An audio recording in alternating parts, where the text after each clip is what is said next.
It seems like everyone has Mars on the mind these days. NASA wants to send humans to the Red Planet by 2030, and SpaceX wants to get there even sooner, with plans to have people there by 2024. Mars is a favorite theme in Hollywood, with movies like The Martian and This Year's Life exploring what we might find once we finally reach our celestial neighbor, but most of them aren't addressing the biggest questions. Once we get there, how will we survive long term? The atmosphere of Mars is mostly carbon dioxide. The surface of the planet is too cold to sustain human life, and the planet's gravity is a mere 38% of Earth's. Plus, the atmosphere on Mars is equivalent to about 1% of the Earth's atmosphere at sea level. That makes getting to the surface tricky. How will NASA get there? How can we hope to survive against such odds? But first, we ask you to subscribe to the channel in order to receive everything new. Traveling to Mars is just the first leg of the journey. When Earth and Mars are closest to each other, the trip will take a mere 260 days. Once we get there, the challenge becomes landing on the planet's surface.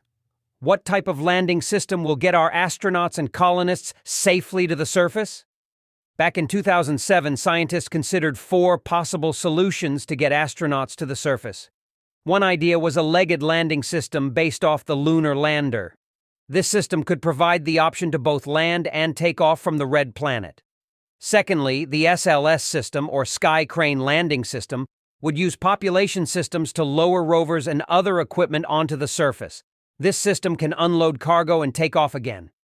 The third design discussed was an airbag landing system, which would rely on a rocket that cuts its thrust above the surface of the planet, as well as an airbag for the equipment to land on.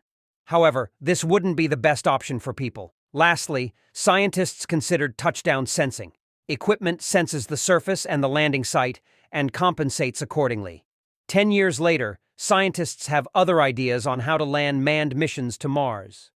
According to Richard "Rick" McGuire Davis, Jr., Assistant Director for Science and Exploration and co-leader of the Mars Human Landing Site study at NASA, landers will have to dive deep into the Martian atmosphere and skirt closer to the surface than we have done in the past, since the Martian atmosphere is thickest near the surface.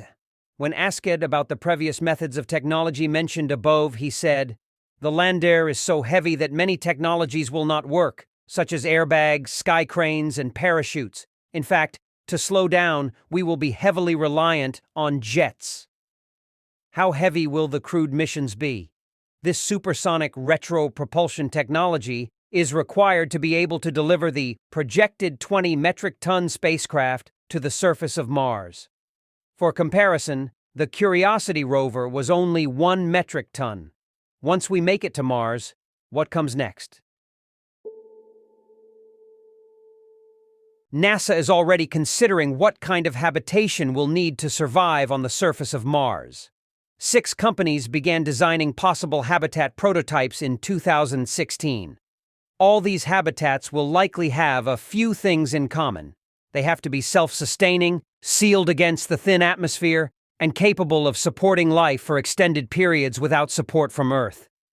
To get an idea for what to expect, think about the ISS. The International Space Station has really taught us a tremendous amount of what is needed in a deep space habitat, said Davis. We'll need things like environmental control and life support systems, ECLSS, power systems, docking ports, and airlocks so that crew can perform spacewalks to repair things that break or to add new capabilities. Expect big, robust equipment to travel across the stars to Mars during the first manned mission. Whatever the astronauts use must be up for the long journey. Davis also posed an interesting question. How much space is needed for each crew member? Could you imagine spending months in one location, surrounded by the same walls day in and day out? How far apart would they have to be to keep claustrophobia at bay? In the days of the space shuttle, missions ran for 7 to 15 days, and there was not a lot of space for each crew member. In a space station where crew members are on board for a much longer time, typically 6 months, we have found that crew members simply need more space. Based on this logic, it's possible that habitable bases on Mars will require more square footage for inhabitants. Science fiction also does a great job helping the public imagine what this future mission will look like. The recent film, The Martian, portrayed the kind of habitats NASA is investigating for a Mars. 9 pieces of technology showcased in the movie are accurate to the kind of equipment astronauts on the planet will use. Keeping the food and medicine supplies stocked on Mars is the best way to make a habitat self-sustaining, but with a thin atmosphere and reduced sunlight, it can be difficult to get anything to grow. Artificial leaves, designed to work in harsh conditions, could offer a solution for first aid. These leaves, made of silicone rubber, can take a little bit of sunlight and turn it into enough power to fuel the necessary chemical reactions to make medicine and other compounds. Lead researcher Tim Noel, assistant professor at Eindhoven University of Technology, said, "The device harvests solar energy and re-emits it to a wavelength region, which is useful for the chemistry within the channels. It has the ability to make the reaction conditions uniform wherever you are. In other words, it can use sunlight during the day on Mars, even though it is potentially exposed to more harmful UV rays. The channels inside the leaf are protected because your device can re-emit the energy it collects at a safer wavelength, which allows any chemical processes to take place. This could be helpful when the irradiation on a certain planet is too energetic, since light is basically everywhere. Theoretically, you can use that energy to start making the required molecules, whether they are pharmaceuticals, agrochemicals, or solar fuels. Right now, methylene blue is being used as the photocatalyst to produce drugs. A catalyst's job is to speed up a reaction, so the methylene blue allows the scientists to produce drugs faster than they could without it. Tim and his team are working hard now to make a diverse set of reactors. They hope to have the device on board for the trip to Mars. Nature has given us the perfect tools to survive nearly anywhere. They just need a little bit of tweaking to survive off Earth." When you think of astronauts on Mars, what comes to mind? Did you picture a red planet turning green with time and continued human colonization?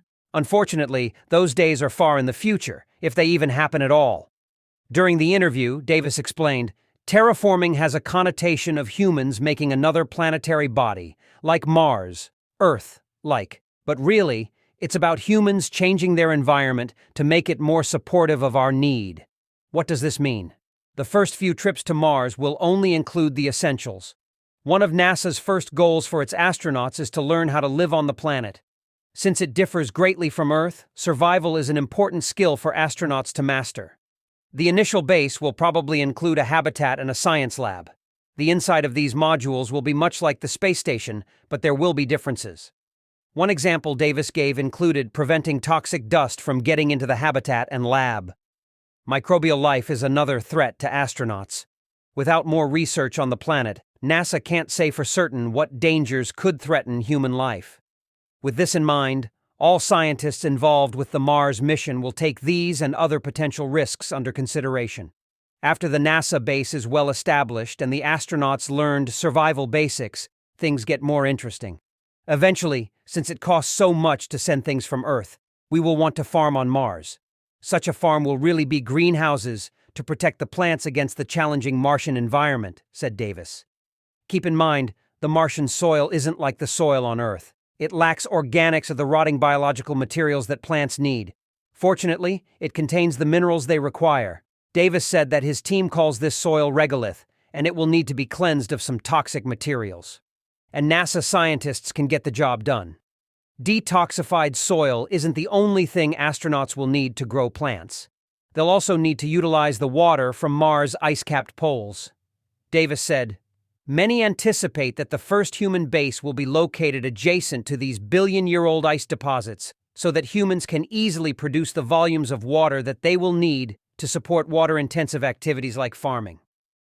As of yet, there is no word about which pole will be more beneficial, if there's a difference at all.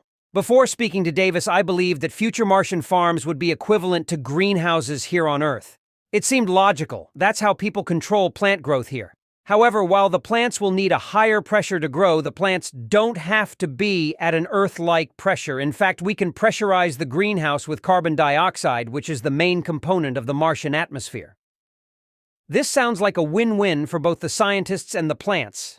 Instead of the astronauts having to wear cumbersome spacesuits, they could just wear lightweight oxygen masks in the greenhouses. The key takeaway is that the planet doesn't have to transform into Earth 2.0. Maybe one day it will, but for the time being, it just has to function for NASA scientists to live and work. Mars has captured the imagination of humans for decades. These plans are just the next step in the process of getting the Mars mission from the drawing room floor to a funded mission with a launch date. NASA isn't the only ones with their eyes on Mars. Others are already coming up with their own plans for the Red Planet. Scientists and enthusiasts have speculated on everything from nuking the planet into habitability to creating a magnetic shield around the planet to encourage it to grow its own atmosphere. Mars is hopefully just our first step into the universe. Once we've dipped our toes out into the solar system, it will be easier to expand out into the asteroid belt and beyond. Mars's low gravity provides the perfect platform for constructing and launching other deep space vehicles. After we've got that foothold, the only thing holding us back is our technology. As it is, technology is the Achilles heel of the mission now. We might have a way to get to Mars before we have a means of safe exploration. Those of us who have grown up watching the Apollo missions, space shuttles take off, and now the Falcon rockets climbing through the atmosphere likely won't see Mars colonized in our lifetimes. But that doesn't negate the wonder we all feel every time one of those rockets soars into the sky.